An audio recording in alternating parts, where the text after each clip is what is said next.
Hello, and welcome to this webinar where we'll be talking and walking through practical, tactical ways to use your event data to your advantage.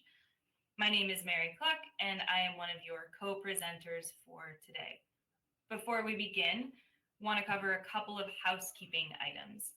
On the right-hand side of your screen, please know that you can join the chat. You can also submit questions in the Q&A, and we'll answer those when we can in the live Q&A portion. And finally, to download this entire slide deck, click Resources on the right-hand side. Let's dive in. As I mentioned, want to introduce myself. I am a practice director within Cvent Consulting, our in-house program strategy team. Becca Mazer is here with me, and she is a senior principal consultant on my team. We work with select customers to help them get the most out of their investment in event technologies like Cvent. For today's agenda, we have quite a bit that we'd like to cover with you. We'll start by talking about why event data is important and how events as a marketing channel are rich with engagement data.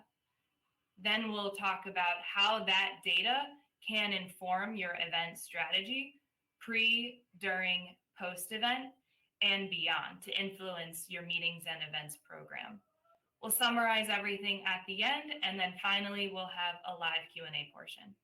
So I want to set a little bit of context for today's conversation and share with you a couple of relevant findings from a study that Cvent commissioned with Forrester Group. Forrester surveyed 509 meeting and event strategy decision makers. Of those, 57% said that they struggle to leverage event insights to improve the overall customer experience. Even more than that, 59% of respondents' companies struggle to capture the right attendee data. Given that the number of systems and the amount of information flowing between them continues to increase, this should come at no surprise. What this means that if this is you, you're not alone. The majority of decision makers don't have a solid command of leveraging event data in a programmatic and systematic way. And that's what we're going to help change. We're going to show how you can consistently capture data and then use that data to drive decision making. So to get started, I'll pass it over to Becca, who will talk about events as a key marketing channel. Thank you, Mary. So you may or may not be familiar with the buyer's journey, from awareness to consideration to evaluation to purchase. Marketers have long utilized this framework to identify the best channels to reach and influence target audiences at all stages of this journey.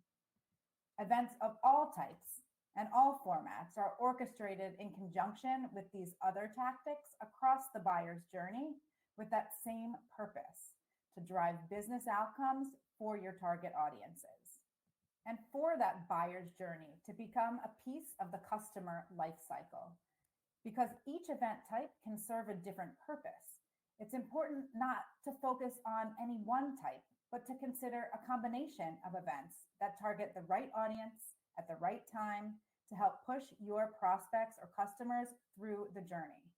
For example, a product seminar may be for more engaged leads, where a webinar or networking may be better for those that are unengaged. An executive dinner makes sense for pivotal decision points, whether your buyer is close to making a purchase decision or looking to expand product usage. You'll see that events can easily be half of the marketing tactics mix and are strategically effective at all stages of the customer life cycle. Some organizations spend millions on technology to optimize a 90-second webinar visit or website visit. Yet with events, attendees spend hours or even days with you, not seconds or minutes. We also understand that you may be putting a lot of budget into events, 24% to be precise, but are you capturing data and measuring the success of those events as acutely? Having the right data to measure success can also help inform and determine follow-up and activation as part of building the full customer profile. there is huge potential to enhance event ROI through leveraging all available touch points to build rich data profiles for your attendees. Now, let's talk about those customer profiles. So much of successful digital marketing programs rely on trying to capture and build profiles of intent, and then using that intent to prescribe the best next action for sales and marketing teams. If we rely solely on traditional digital tactics, it can take months to build those profiles. Events are unique in that you can build a super clear picture of first party intent in a very condensed amount of time. And as we think about building that customer profile, there's also an opportunity to grab valuable, quantifiable data from each touch point, from invitation through to post-event experience and beyond. One way to make sense of this data is to give it a score. Give those touch points a score that your organization feels are most impactful to the intent and eventual purchase. Put simply, engagement equals interest. Your organization may already have a scoring model in place for their marketing tactics. This is an opportunity for you to insert these additional highly valuable touch points across the event lifecycle into that model. There is real power behind the ability to normalize all event data with standard engagement scores. It not only allows marketers to combine event insights with what you already know about customers and prospects, but it helps to ensure the next best action is taken and accelerate that buyer's journey. To give you an example, let's say you're hosting a conference. Let's look at two individuals that both came into the conference with an engagement score of an arbitrary 100. As you can see, the first individual was clearly more engaged. They attended more sessions, had more appointments, and completed the post-event survey, pushing their cumulative post-event engagement score to 500. In our hypothetical scoring model, let's say that score of 500 would push this lead over to the sales team, to a CRM like Salesforce or HubSpot. Our second attendee's post-event cumulative score was under 500. So that would keep them in the marketing nurture workflow. Here's a similar example of touch points related to third-party events, like an industry trade show. The key to all of this is aligning on an event engagement scoring model that helps you quantify interest across your event portfolio. With an event-rich marketing plan working seamlessly with your MarTech and CRM systems, you can build that full picture of customer interest. Now, multiply this by all of your engaged contacts across all of your events and all of your marketing touch points, and you have an incredible level of quantifiable and actionable intelligence. Even if your organization doesn't leverage marketing automation or have a mature nurture workflow, you can still leverage this engagement scoring concept to make data-backed decisions about your post-event actions, including what to fast track to sales. Cvent has a productized engagement scoring model within our attendee hub that allows you to tailor your scoring based on what touch points are most relevant to your business. Now, this is all a vast departure from the world many of us know, where events are disconnected, non-integrated part of our overall marketing mix. Now, we've talked about the concepts at a higher level. We're going to drill into how that data that you capture can inform the planning and execution of your meetings and events, looking at the various touch points across the event lifecycle. Let's look at an end-to-end event lifecycle. As an invitee becomes an engaged attendee, you'll see many touch points along the way, each with valuable data associated that you can use to inform everything from your pre-event planning to your post-event follow-up and future strategy. We'll start by zooming in on that pre-event portion of the journey. I'll pass it back over to Mary to dive in. Thank you, Becca. As Becca mentioned, we'll start by talking about the pre-event portion. And here you have access to a lot of information that you can use to quickly iterate and inform the execution, whether your event is in person, virtual, or hybrid. We'll begin with the event website. A modern, responsive site design increases conversion. The website should be an extension of your brand and include clear calls to action that drive the behavior you want. The website is also an easy way to get you more data. And this is data that those of you who are marketers or your marketing team are likely most familiar with, and they likely already have some kind of a score assigned.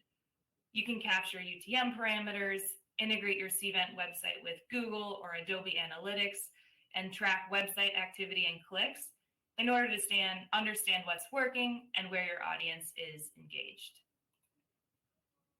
The event website is one of the marketing channels that you're likely already using today, but you can see at the top of this slide, we're highlighting a couple of other common channels: email, social, and partners.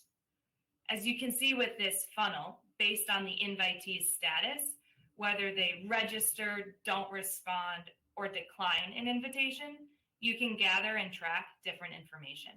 You can then use that information to make different decisions and determine the next course of action. Let's begin by looking at the best scenario. The best scenario, of course, is that someone indicates yes, they will attend your event, and they immediately complete the registration process, receive a confirmation email, and so on. However, we know that is not always the case.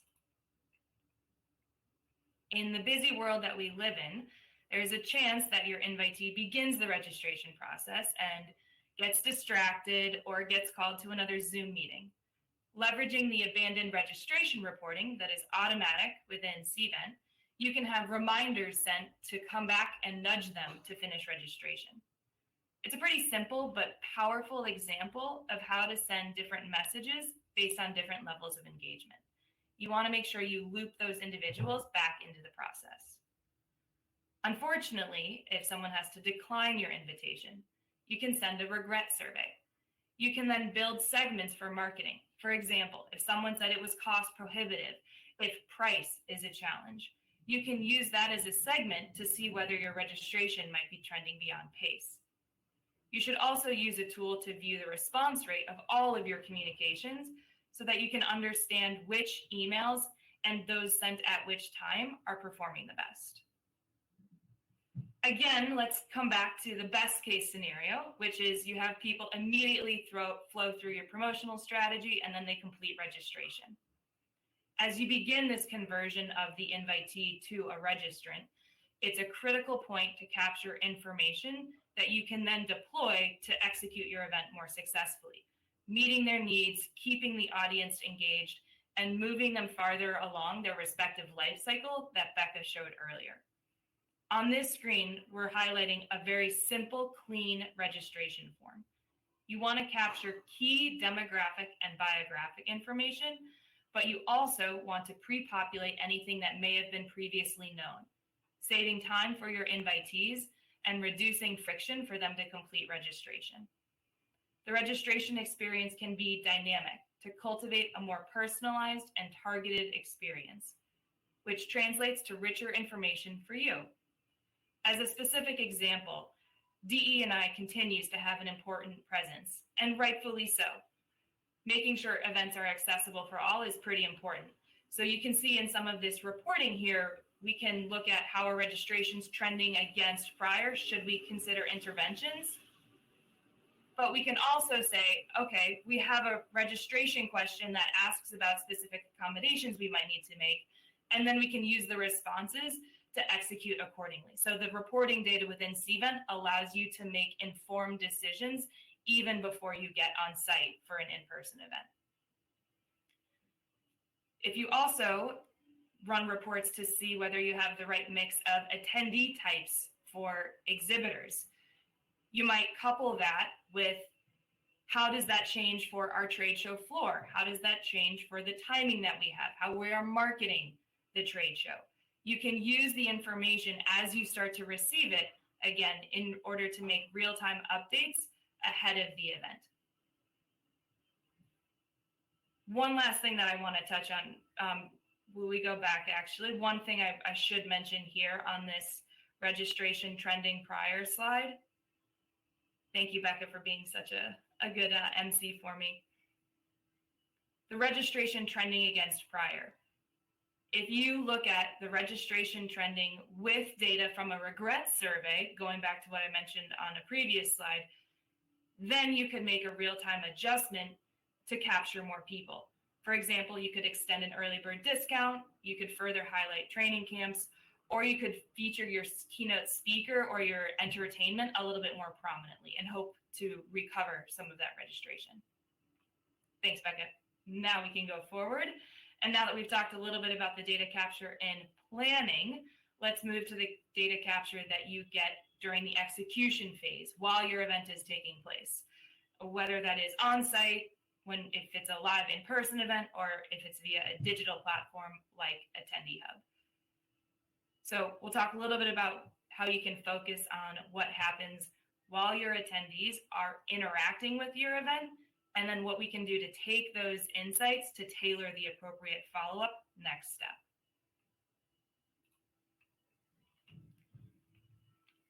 What you really want to make sure that you consider is that you're deploying the right tools that are optimized for the format that your attendee is engaging in.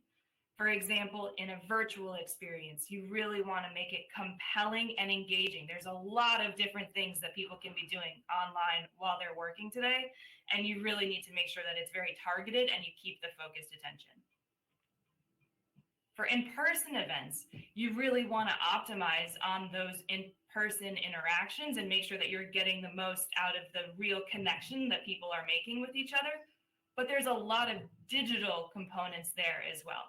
A lot of opportunities for you to collect information and even get the data from those in-person interactions and activities themselves.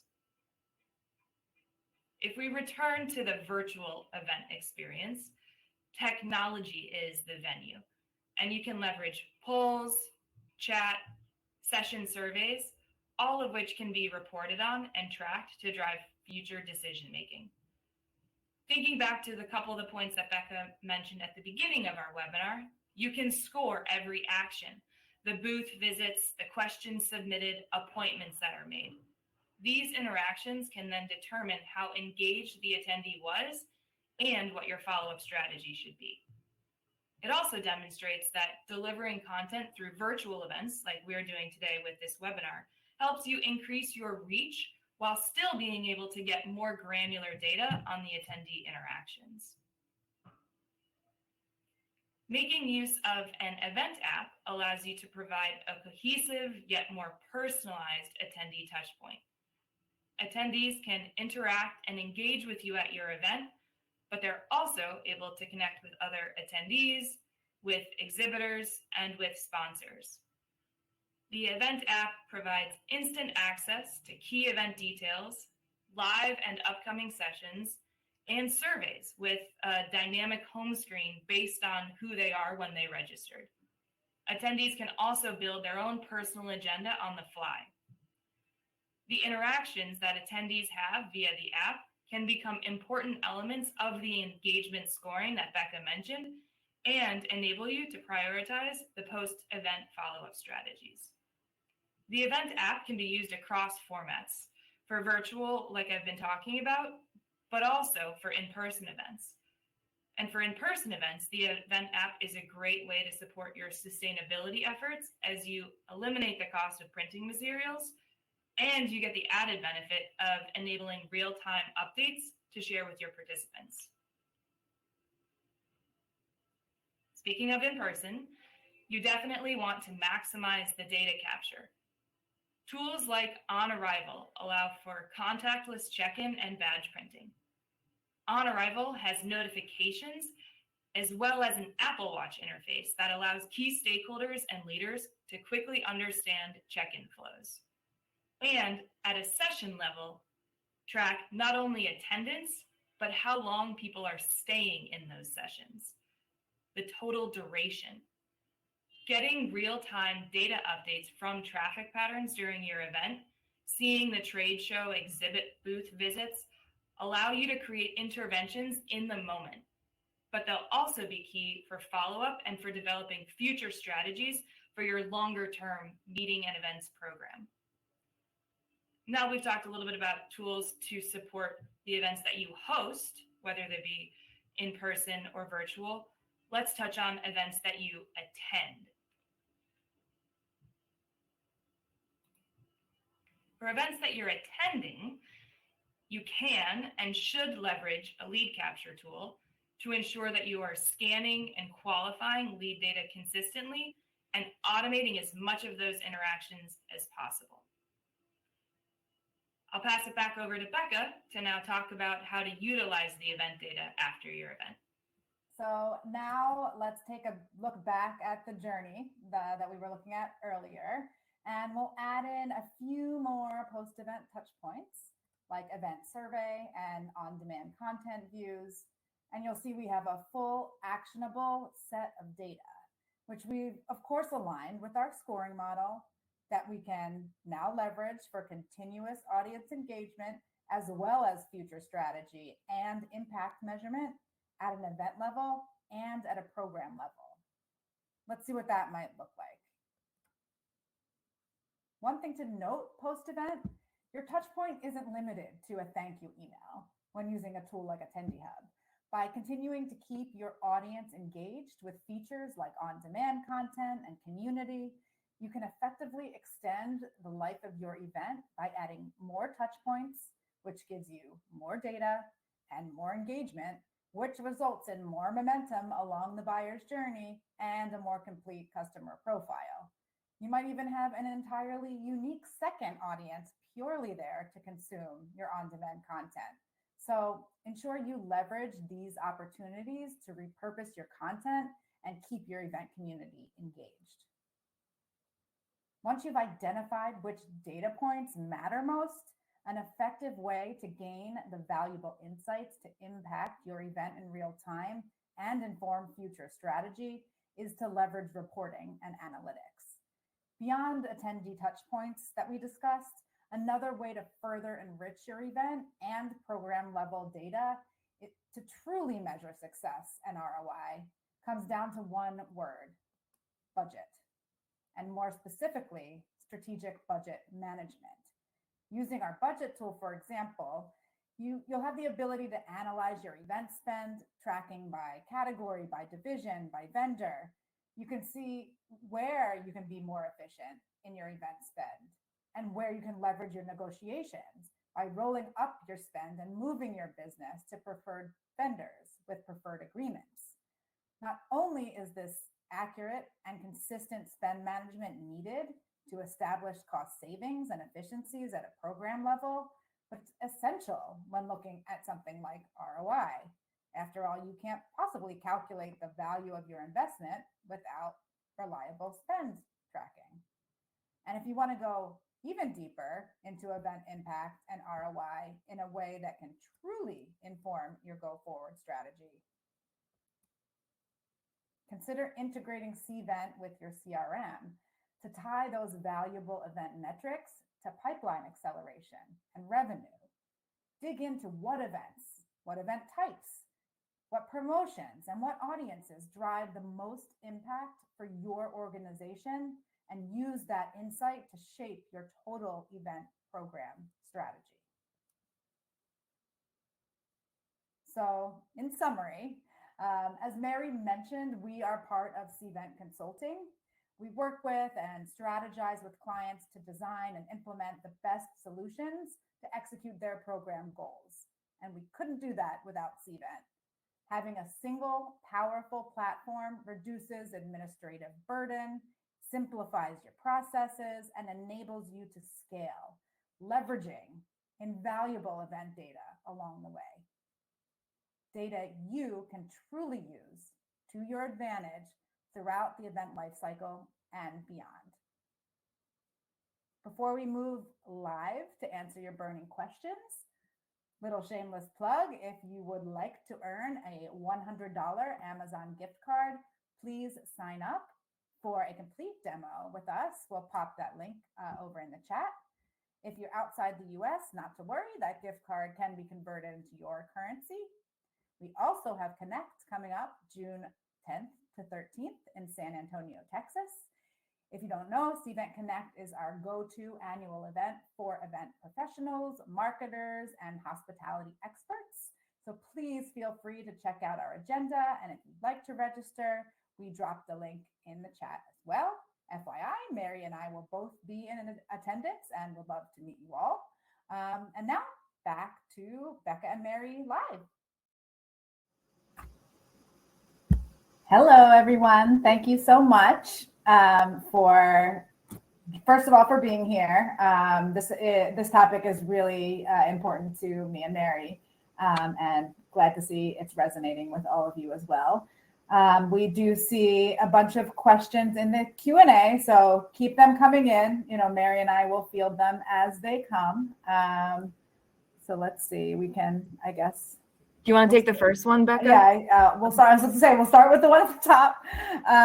The first one is there a way to measure the impact of different types of events and determine which ones generate the best leads? So yes, I would say that all comes back to engagement scoring. And that's why that scoring is so essential, because that's going to allow you to be able to compare event to event, whether you host it, whether you attend it, whether it's big, whether it's small.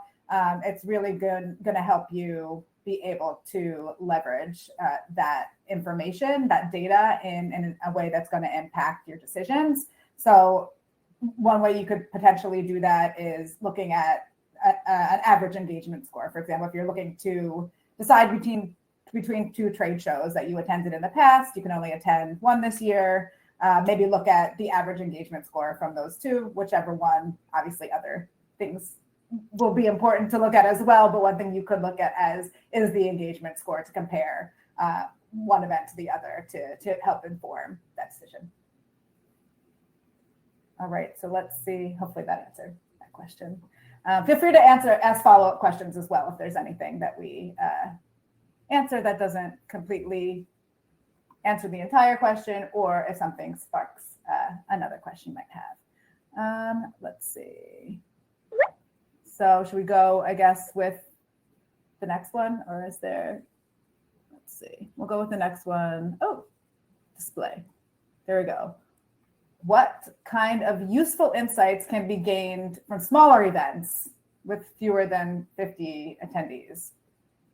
Do you want me to take this one too, Mary? I can start it, and then you can. Well, why don't you start, and then I'll chime in. Yeah, perfect. Cool. So one thing I would say is I wouldn't focus so much on the size of the event. I would maybe focus more on the type of the event instead. It's really better to for the objective for the event, right? Exactly. Yeah. Both the type and the objective are going to make a difference. If you think back to the customer life cycle, you'll have more opportunities for more meaningful conversations, of course, when an event is smaller, but you want to make sure that you're doing those events at the right time and reaching the right people. That's obviously going to impact what those insights end up being. I don't know, Mary, do you want to, anything else you want to add to that? I think because they are smaller, they would be generally more intimate. And so what that means is that everyone who is participating and attending will get to know each other. I'm actually at an event right now, which is why we did a little bit of the Simulive here. And this is a massive event, thousands and thousands of people in Las Vegas. And it's fantastic. But I definitely don't have the ability to network and meet with everyone. Whereas in a smaller event with fewer than 50 attendees, there's going to be more of an opportunity to cross-pollinate and learn from each other and have more strategy with everyone who is participating. And I think that's really meaningful. Awesome. Let's see. We have a few other questions that came in. Let's see. We have two that are kind of around lead capture. So that seems like a hot topic. So I'm going to pull this one up that just came in. So this is, do you have any recommendations for how to set up lead capture questions so it's not too timely to input during a conversation, but captures enough data? Great question. This is kind of a hot topic at Cvent as well. The few essential things to impart. You want to make sure that the questions that you ask during lead capture aren't just specific to that event. You want to make sure you have a strategy across all of your events where you are doing lead capture. Why? Because you want to make sure that the questions you ask mean something, either that they help with assigning an engagement score, like I mentioned, or that they provide some sort of follow-up action, are able to easily determine whether or not, or how engaged someone is, if it's a lead, how hot, warm, cold someone is, and what should happen with that lead after the event. Should sales immediately follow up? Do they need just, some additional content that you can share with them directly following the event based on the conversation you had, et cetera? So to your question, less is more. We all know when we are standing at booths at events and we're talking to lots of different people and trying to remember lots of different information, you want to make it as easy as possible to capture that meaningful and relevant data that is going to make an impact post-event. So 3 or 4 questions tops, plus a note section is what we would typically recommend. 1 question that would determine the type of engagement, how you met them, for example. Did they attend a one-on-one meeting? Obviously super engaged if they want to meet with you one-on-one and have your attention and ask specific questions. Did they just come in to pick up a tchotchke, that you're giving away at your booth? Brand awareness, they know you're there and they're obviously walking away with something that reminds you of them, but maybe not as hot of a lead, if you will. So just looking at the different engagement opportunities, interaction points to make it easy for your on-site staff to select. And then maybe a question, like I said, around their intent, hot, warm, cold. And then notes are critical, right? Notes are where you're going to capture that personal information, not personal information like their social security number, but personal details related to the conversation that you had that is going to help the follow-up conversation. For example, if this is a great lead and you're passing it right on to sales and you're not necessarily the one that's going to be having that conversation, you give that salesperson more to work with when they follow up with you. So long way of answering, less is more, and standardize it across your event. That's going to really help you out in terms of. And I think, Becca, like what you're saying is there can be a little bit of a workflow, right? So Yes. Depending on the first question, that can prompt what the subsequent fields or questions that display. So it makes it really user friendly. Something else that I just learned, again, because I'm at a conference, what I've seen now people do after they scan the lead is they'll step away for a second and do voice to text. And that is just something that you'd have to do through training and enablement of your marketing and sales teams. But that makes it a lot easier than have somebody fat fingering on the device. Absolutely. I couldn't agree more. And sometimes, autocorrect is not your friend in those situations. Yes. Let's see. Some other great questions coming in. Thank you guys so much for your engagement. Oh, this is a good one. I'm going to give this one to Mary. How can event data be used to create more personalized experiences for attendees?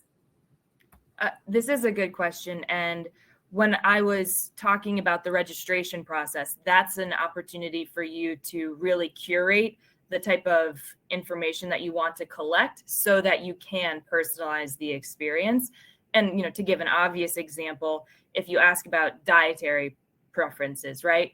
Okay, so somebody says that they're vegan or that they're kosher, then you can make sure that you have accommodated that when they get on site. I'm speaking about an in-person event, of course.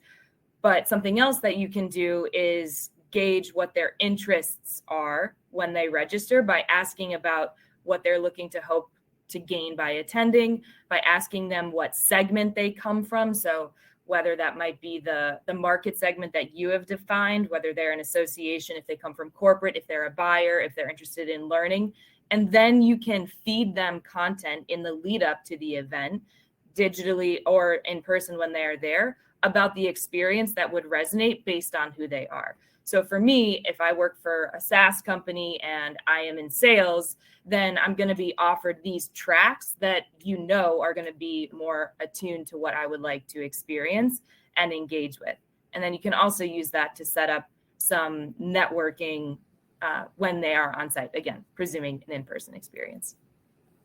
That's great. And then to just address what a virtual or webinar experience could look like in terms of personalized experiences, think about that post-event or post-webinar experience. We're not just talking about, right, I assume, the experience at the event itself, but say this webinar, say people registered for it, some attended, some didn't attend. Hopefully a lot of you attended, so that'll be good to look at. But tailoring that post-webinar experience email, that post-webinar communication, being able to say, send this email to those that attended, send this email to those that didn't attend. For example, we're sorry we missed you, and obviously those that attended, thank you, are engaged and interested in this content. We'll make sure that you all continue to receive, if you want, information around this topic specifically or similar content. We had another question come in. There was a good question around integration. Let me find it. Okay, so does Cvent integrate with sales platforms, i.e. Salesforce, and project management platforms, i.e. Airtable? These platforms bookend event data highlighted so far. So short answer Mary is about to answer, so I'll let you go. I think one of the biggest benefits of using Cvent is that it is extensible to the other tools that you use. And that's what Becca and I do quite a bit, is talk with our customers about integrating Cvent as part of your larger event technology stack or your marketing technology stack. And so we have both an out-of-the-box integration with Salesforce that's pretty plug and play, but we also have a lot of customers that will opt for something more custom. And so we have teams that are dedicated and subject matter experts to support that. We don't have an out-of-the-box or productized integration with a system like Airtable, but we do have pretty robust REST, and we have SOAP APIs, but you'd be looking at our REST APIs because that's definitely the future. And so we'd be happy to help integrate with something like that. And it's something that we see pretty commonly is our customers will integrate with their internal project planning tracking systems to a commercial system like a Salesforce or a marketing automation platform like a Marketo or an Eloqua. So very, very common. And feel free to follow up with us as well if you want more information. I think our LinkedIn, I forget if we put our LinkedIns in the chat, but connect with us because we love to connect. That's just who Mary and I are. We love to network. We love to meet you. We love to continue the conversation. We'll also be a connect. So for those of you that will be there in person, I think I mentioned in the, what you maybe thought was live, but wasn't live recording. Mary, as mentioned, she's traveling, so we had to do it this way. But yes, so we'll be there. And we would love to meet you all. I think there's one question about lead capture that kind of similar to the one we already answered. So I might just skip that one unless it gets lots of upvotes and you want us to answer it in a different way. But here's another, the last one. Is there a way to make it easier to pull or visualize event insights? So yeah, I can chat. You want to take that, and then I can bounce off of you. Go ahead. Perfect. So yes, and so if you're a Cvent user, actually, we have some things that our product management team is working on to have better insights and visualization within the event, so you can see registration trends and compare it to a previous event right in that dashboard view when you first log in, which is pretty impressive. And then we are continuing to improve the visualization within our platform. But we also have a lot of customers who will use a data visualization tool like a Power BI or a Tableau or a Domo. And so your company might already have a license or use that in some other capacity. And so we're seeing that happen more often, is that our customers will say, oh, we know about this other tool. Could we integrate it with Salesforce? And similarly to that previous integration question, like we are happy to, and we have subject matter experts who know how to massage and manipulate the data from Cvent so that it can be transformed in the best manner to whatever your data visualization tool is. And Mary, how could you not mention CEI? I'm teeing you up, Becca. So go okay. So Cvent actually does this. We have I would say, a proprietary solution called CEI, Cvent Event Intelligence, that actually Donald Bishop on our team, on the Cvent consulting team, would work with you and your team to really cultivate, really curate, what data you're already capturing, what your goals are, and determine how best to visualize your KPIs so you can manage them in real time. So yes, if you are like, I would love to have the event insights. I know my company has this, or my company doesn't have this. You're not at a stop point. You can reach out to us. We'll help you either, implement CEI, or we can consult with you on how to align with your team that might manage the tool, the business intelligence tool that you already have in place to ensure that you're getting the right information over to the tool and setting up your dashboards in a way that's going to provide the most value and the most insights. Cool. Yeah. Don't be shy. I don't know. I didn't check. Did we check the chat too, just in case? I don't know. I'll go back to it. If anybody else has any other questions. Oh, Kania, hope you can hear me now. I realized that my audio might have been low during the presentation. Well, like we said, don't hesitate to reach out to us.